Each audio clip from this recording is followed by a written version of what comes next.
Hello everybody, my name is Taylor and I'm a long-term volunteer for Cops and Kids. So today we're going to be reading The Luckiest St. Patrick's Day Ever by Teddy Slater and illustrated by Ethan Long. And I have one surprise for you where I'm actually going to read a second book called The Luckiest Leprechaun, a tail-wagging tale of friendship.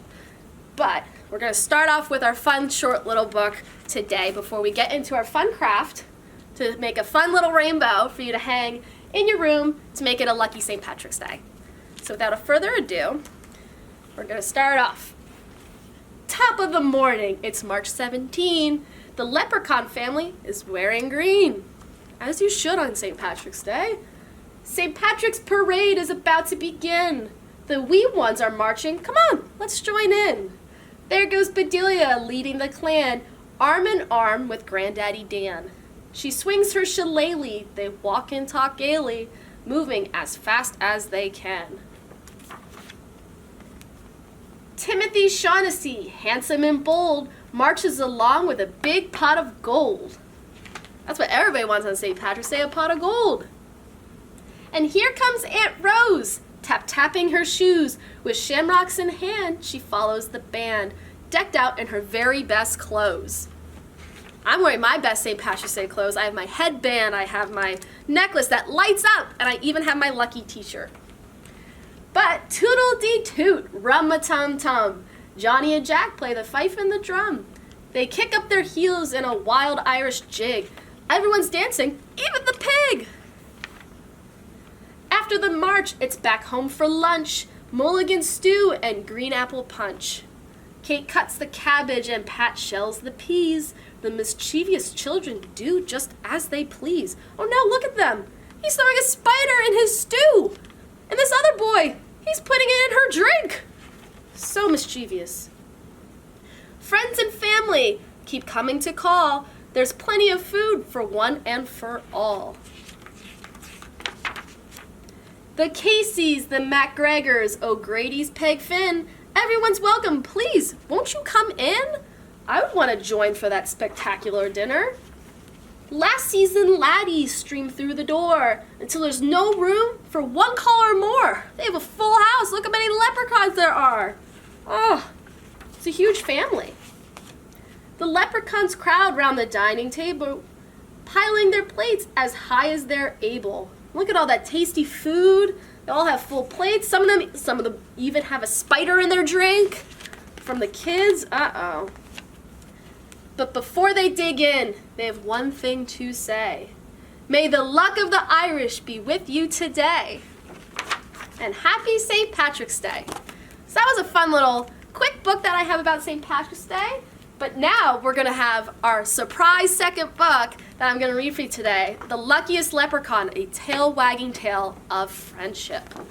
All right. It's by Justine Corman and illustrated by Denise Brunkus. Oop, too many pages. Mackenzie Shamrock at your service, but you can call me Mac. I'm a leprechaun, and I don't care if you believe in me or not. Get too close, and I'll show you who's real with my hammer. I may be small, but we leprechauns are not to be trifled with. There, now that that's settled, pull up a toadstool or a chair if you're too big, and I'll tell you my story. He sounds tough.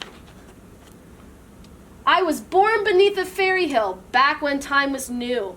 Ever since, I've been making shoes for the fairy folk and guarding my gold from those greedy people. Treasure hunters have to get up pretty early in the morning to get the best of Mackenzio's shamrock. And since leprechauns work at night and sleep during the day, I'm up much earlier than most. No, they haven't made the human yet who could outsmart me. Look at all these people trying to find his little tree where he hides his gold. It looks like he has a little squirrel friend in there with him. Then, people found a new way to boil my potatoes. They stopped believing in leprechauns. How could you stop? They believed in all sorts of nonsense. But the little man making shoes beneath their very own hedge couldn't possibly exist. It got so only children and oddballs, like Professor Chester, believed in me. Oh, I still believe in leprechauns. I didn't need people anyway. I had a nice home under a tree in a quiet park. As long as I had my gold and my work, this leprechaun was content. Every night, I cobbled for the fairies. Since all the little things do is dance and lose their shoes, business was pretty steady. Every morning, I'd pack away my tools and curl up in my cozy bed. And that's just what I was doing one fine morning when I heard a horrible scratching overhead. Dirt poured down on my favorite armchair. Uh-oh, as a giant pair of paws burst through my ceiling. My thimble collection clattered to the floor. I grabbed my hammer and ran outside to see who was wrecking my home. I expected a goblin or some other horrible monster. Uh-oh, what do you think these paws are to? Is it a horrible monster? Is it a goblin? Or he found a shaggy red dog bringing a stinky soup bone. Hello, she barked. Who are you? I'm Mackenzio Shamrock, I shouted. And you've got some nerve destroying my home. You'll not be stealing my gold, you mangy mortal. So just take your bone and go. Oh, I'm sorry. I didn't realize anyone was living here, the dog said. Is that your gold? It's really pretty. Go! Shoo! Get lost, I shouted. The dog didn't budge. Shaking her head, she said, I feel really terrible. I've got to make this up to you. I'll fix your house. I'll be your guard dog. I don't need a guard, I said. Oh, she feels really bad. But you must need a friend. Everyone needs friends, the dog said. My name is Lucky. What's yours? That made me even madder. Mackenzio Shamrock, I yelled. Oh, that's right. You did tell me, Lucky replied. But that's so much to remember. May I just call you Mac? I hope we'll be friends. Everything's more fun when you do it together, don't you think? Just the other day, Lucky would have gone on like that for hours. But I told her to go away and stay away. Apparently stay was the only command that dumb dog knew. From then on, wherever I went, there was Lucky. She was slobbering over me when I woke up at dusk. She was on my heels while I gathered cobwebs for my thread. Do you think that got annoying for Mr. Mac here? He was always being followed by Lucky, but Lucky just wants to be friends. Lucky even tailed me when I made my deliveries to the fairies. Even at work, Lucky was with him. And she always had a cheerful word, or 100. It drove me nuts. That dog wasn't even happy when it rained. Rain is where rainbows come from, Lucky said. I love rainbows, don't you? I could chase them all day. I love rainbows. Max said, why don't you go chase them then, so I could get some quiet around here, he growled. After a while, Lucky learned not to talk so much, especially when I first woke up in the evening. I won't say we became friends, but she got to be slightly less annoying. Speaking of annoying, do you remember that human I mentioned a while back? The oddball who believed in leprechauns? That's right, Professor Chester. Well, he started snooping around my park. Uh-oh. He's the one that believes in leprechauns. Do you think he's going to find Mr. Mac here and take his gold? He's after my gold, I cried. Maybe he just wants to be friends, Lucky suggested. I snorted. Humans want only one thing from a leprechaun, gold. But he won't get the best of Mackenzio Shamrock. Professor Chester was getting dangerously close. He even found a fairy shoe. Don't worry, Max, said Lucky. You've got your guard dog, remember? I won't let anything happen to your gold. I took no comfort in the mutt's ravings. Do you think Lucky's going to take care of his gold? I hope so. Max seems really mad. I watched Professor Chester poring over his books of leprechaun lore. If only I could prove their existence, he muttered. I shuddered. Maybe he'll just go away, Lucky said. I thought about packing up, but I like my cozy life under the tree. Besides, business was good, and it's not so easy to find a park filled with the fairies. Then one day, while I was sleeping, the professor found my tree. He found the tree. He was about to capture me and would have gotten my gold for sure when... What do you think happened? Uh-oh. Woof, woof, woof! Lucky came charging out of the woods. The professor cried, help! Monster! Help! He dropped his mat and ran off screaming. I thought I was having a nightmare. I just rolled over with a deep groan and fell right back to sleep. Professor Chester just kept running until he wore out the soles of his shoes. Turned out the professor was scared of dogs. Well, that's good. Lucky's helping save the day. That evening, I woke up to feeling something really wrong. For one thing, that dumb dog wasn't licking my face. Suddenly, with a jerk, I remembered the nightmare. It wasn't a nightmare after all. I checked for my gold in all my secret hiding places. It was gone. And so was Lucky. I called Lucky's name until my voice was hoarse, but there was no answer. I felt as if I had lost my shadow and my friend. Then it hit me. My worst fear had come true. That dog wasn't as silly as she seemed. Lucky had duped me into trusting her. As soon as I let my guard down, she'd run off with my gold.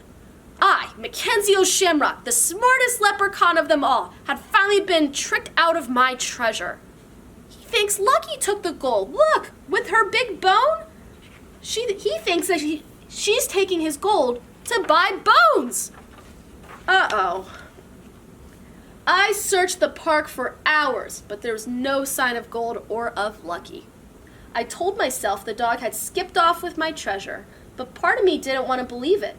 One minute, I was furious. The next, I was worried.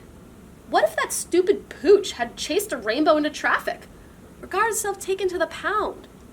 I couldn't even keep myself on track with my missing gold. He started worrying more about where Lucky was instead of where his gold was. He missed Lucky.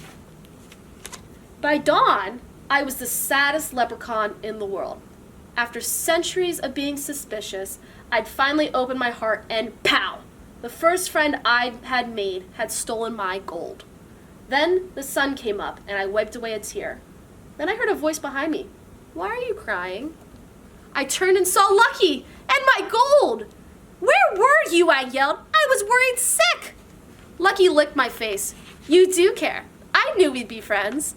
I wiped the dog's slobber from my face and grumbled, I was only worried about my gold. Lucky explained that she had seen Professor Chester nosing around near my tree. After she chased him away, she hid my treasure in the tool shed, just to make sure it was safe. Then, worn out from the excitement, she had fallen asleep. Did you really spend all night looking for me? Lucky asked. And the gold, I said. But the damage was done. The dog had knew I cared for her, and she wouldn't stop wagging her tail over it. So there's my story. Leprechaun gets gold. Leprechaun gets dog. Leprechaun loses gold. Leprechaun admits that a loyal friend is worth a lot more than gold, as long as the friend doesn't slobber too much. Now, if that isn't a tale worth telling upon a toadstool, I'm sure I don't know what is. The end. So now that we finished reading both fabulous St. Patrick's Day themed books, I'm going to show you how to make a fun little rainbow activity today. Okay, so now that we finished reading our fun little St. Patrick's Day lucky book, we're going to make a fabulous little rainbow display that you can hang in your room, you can hang on your door, on a window, wherever you want to hang it so that way you get a little bit extra luck, especially on St. Patrick's Day. So, for what you'll need, you're going to need some yarn. I chose yellow because yellow is one of my favorite colors because it reminds me of the sunshine. You're going to need one paper plate, well, only half of a paper plate, but you're going to be cutting a paper plate in half. Some cotton balls, that way you can make the nice little fluffy clouds. You're going to need some fun colored markers, that way you can make your rainbow. I have some green construction paper, so that way I can make shamrocks at the bottom. You can use black construction paper to make a hat. I made a little initial for a T for Taylor, whatever you want to add to the bottom of your rainbow. I also have a little hole punch, some glue, and maybe some tape. And scissors is the last thing you'll need. So to get started on this, I'm going to first take a paper plate. It has to be paper because you can't really color on plastic too well. And I'm going to cut it right in half. So this is where I recommend you're going to get maybe a parent or an older sibling to come help you to cut out this in half. So now we have a paper plate split into two. So I'm going to put aside the one half, and I only need one, unless you want to make two rainbows.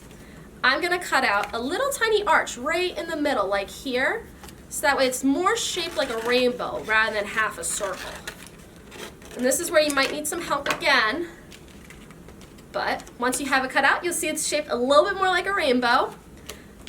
And now I'm going to take my construction paper, I chose green, and I'm going to make little shamrocks. So the best way I make a shamrock is I make 3 hearts. So as long as you can make a heart, I make 3 hearts, kind of connected, and then at the very bottom, I add a little kind of a triangle-like square. So you can see there is how I make a little shamrock. You can look them up online. You could print it out. If you have foam shamrocks, you could use them. And then I also did the letter T for Taylor, because it's going to be my lucky rainbow. So there, I'm going to cut out these 2 things, but I already have them pre-cut because I came prepared today. So once you have that kind of stuff cut out, you're going to take your circle and you're going to do the fun part of coloring it in to make it a rainbow. So I chose to do red, orange, yellow, green, blue, and purple. You could add pink, you could add 2 shades of blue, you could add 5 shades of red, whatever you want to make it your rainbow, because it is going to be hanging in your room, on your window, at your door, wherever you want to put it, it's all yours. So once you have it already colored, you're going to take this rainbow and you're going to cut 3 little holes. So the first one's going to be at the bottom here, the top, which I'm going to turn to the side, and then also at the other bottom. So that's going to be 1, 2, 3 holes. So that way you can put the yarn through whenever you make your little shamrocks so they can hang. So with our little shamrocks that are all cut out, I'm going to add another little hole to the very top of it. Like that. So you can see my shamrock has a hole in the middle, kind of towards the top though. And this is where my yarn will come into play. So I'm going to take some yarn, I'm going to cut a piece off, and then I'm going to feed it through the hole in my shamrock. And this might be a little tricky, but I think we all got it. And from there, I'm going to tie a quick little knot, nothing too serious because it's very light, so you don't need it to be super strong or super tight, like this. So now you can see my shamrock dangles. And now you're going to take the other end of your string, or your yarn, and put it through the bottom of the rainbow. So this is where I'm going to add another knot to make sure it stays connected. I'm going to do a double knot just to make sure. And you're going to see it dangles nice and pretty. So you can make it super long, you can make it super short, whatever you want. You can actually add more than 1 hole to the bottom and put multiple strings through with like 10 shamrocks, as much luck as you want. I'm only going to do 2 just for the sake of time, but I'm going to cut another one. Maybe I'll make this string a little bit shorter, and I need another shamrock that I'm going to put a hole into again at the very top. If you want to do your letter for your first name, so my name's Taylor, so I did the letter T. You could do that too. Just remember you have to always tie a knot or else it's going to just fall right out, and we don't want to lose our lucky shamrocks. So you can see I have it then right like that. It's a little bit shorter, and then I'm going to feed it through the other side of the rainbow, so that way I have lucky shamrocks on both sides. Alright. And you're going to see they're uneven, but I kind of like it. It makes it unique. So I have 1 long shamrock, 1 short shamrock. And then we're going to use yarn one more time. And this is going to be a little bit longer. Ooh, that was a short piece. I'll cut a new one. You need a little bit more yarn so that way you can make the handle for it. So that way you can hang it. So I'm going to cut another piece of yarn. You can use string. You could use ribbon if you have nice ribbon. And I'm going to feed it through the very top of the rainbow. And this is where you might need some parents' help because it is a little bit tricky, but. And then you're going to take it to the very top, so I have both ends. I'm going to make a nice little knot like how I would tie my shoes, except instead of making little bunny ears to loop it through, I'm going to do a double knot to make sure it really stays still because I don't want my rainbow to fall down. And then you'll see I'm going to have it attached, and it's going to hang, and it's going to be a nice little rainbow. Last part that you need for your rainbow is your cotton balls. And this is the fun part because you can kind of spread them out, so I can kind of take them apart, make them a little bit more fluffy. You could leave them as balled up as you want, but I'm using some Elmer's glue today to dab on a little bit of glue at the very bottom of the rainbow where all the clouds would usually go. And that came out really quick, but that's okay. So I'm gonna put my little cotton balls right on the bottom. Make sure you have some like paper out underneath in case any glue leaks through. You don't want to have a messy glue table like I do, but that's all right. So I'm gonna add extra cotton balls because I want my clouds to be super extra fluffy. And pretty much when you do this, you're gonna be covering up the hole that you put the yarn through for your shamrocks. So that way you can't really see that there's a hole. It's like, it's hidden. So it even looks even better. So I'm gonna keep adding some extra cotton balls to the bottom of either side of the rainbow. Make sure they're extra fluffy and that my rainbow would be pretty floating in the sky. So I'm gonna keep adding some glue. And I know it's drying, so hopefully the cotton ball doesn't fall off on me, but it's gonna hang like that. So now you have a fabulous little rainbow that you can hang anywhere in your house. So now that I showed you how to do the craft, I hope you had so much fun with me today, and I hope you have the luckiest St. Patrick's Day ever. See you next time.